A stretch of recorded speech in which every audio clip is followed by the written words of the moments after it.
Hello everyone, this is Sunit Jana. Welcome to my presentation. On this virtual presentation, I am going to highlight the work I have done at McGill University under Professor Sunit Jana at McGill University.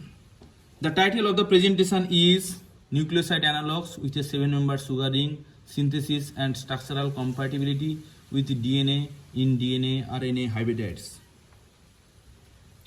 We all know that naturally occurring DNA and RNA contains 5-membered sugar ring. Expanding the sugar from 5-membered to 7-membered ring results oxygen nucleic acid.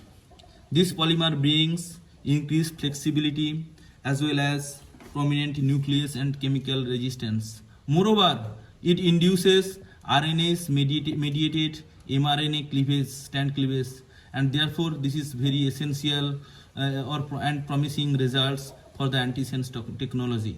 However, the decreased thermal stability of ONA DNA duplex brings the limitation of this topic. So in order to improve the thermal stability, we planned to modify the oxygen nucleic acid by several modification, and also we want to change the phosphodiester linkage from 7' 5' to 7' 4' and 7' 3'.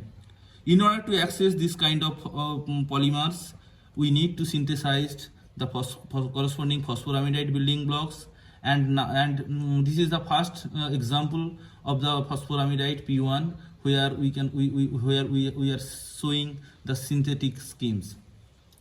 At the beginning, we accessed the nucleoside 4 through Verhoeven type glycosylation reactions.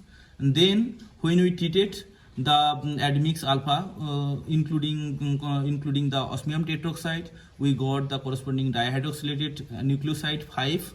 And then, when we tried to acylate it of 5 with acetic anhydride in pyridine, then we got only regioselectively 3' acid acylated product.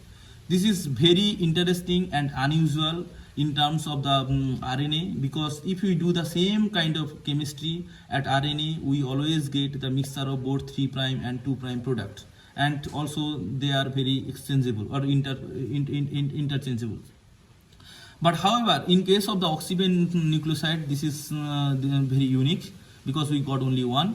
To explain these things, if we look at the crystal structure, we will see that although the 2 hydroxyl groups at the oxygen of the nucleoside 5 are in cis because of the osmium tetroxide, however, the orientation of these 2 hydroxyl groups in such a way that they looks like trans, and because of that, the 2' hydroxyl group is the 3' hydroxyl group is more exposed to the reagent, and therefore only monoselective acylations happens. And after acylations, we try to introduce at the 4' position of the TBDMS group when we did the reaction with TBDMS-Cl in imidazole pyridine DMF, and we got the corresponding nucleoside 7. Here the interesting story is that the acylated group migrated from 3' position to the 4' positions, and the TBDMS comes at the 3' positions. This is very interesting. And so we did several control reactions. However, only under these certain conditions the migration happens. So after protecting the both hydroxyl group, we clipped the silyl bridge in presence of the TBDMS with HA pyridine, and then we did the DMT installation at the 7' positions. Then phosphorylation under microwave results the first phosphoramidite P1. Now we are showing the second phosphoramidite and third phosphoramidite synthesis. First we decylated the ring, and then we introduced the DMT at the 7' positions, then TBDMS at the 6' positions. Then we did the asymmetric dihydroxylations, and then under acetic anhydride treatment we got the mixture of the regioisomers 13 and 14. We separated these 2 regioisomers through column chromatography, and under phosphorylation reactions we accessed the P2 and P3. So to access the P2, the interesting fact that we need the microwave assistant irradiation of the reagent, but under normal condition we access the P3.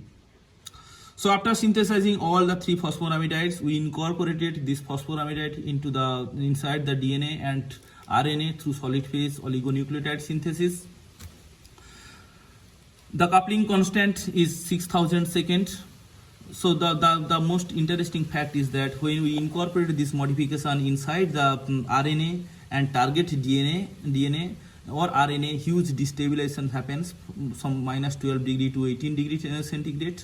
However, when we incorporated these modifications of oxygen nucleosides of phosphoramidite and inside the DNA and targeted the DNA, then we got the minimal thermal destabilization of -4.0 degree centigrade for in case of the 3, but huge destabilization happens like 15.7 degree for the oxygen OXT1, like phosphoramidite 1. The interesting fact is that, but when we targeted the RNA, then we saw that for oxygen for phosphoramidite 3 only minimal destabilizations or like zero or neutral thermal stability happens. Such kind of remarkable results was never been observed before, and this is very huge for us because we are expanding 5-membered ring to 7-membered ring, and we are seeing the thermal stability in the duplex. So the application of these open nucleic acids are underway, including CRISPR as well as antisense and siRNA. So this will be coming soon. Finally, I would like to acknowledge my professors, Professor Masad Dama and group members at the McGill University and McGill University for the funding. Thank you very much. Thank you very much for your kind attention.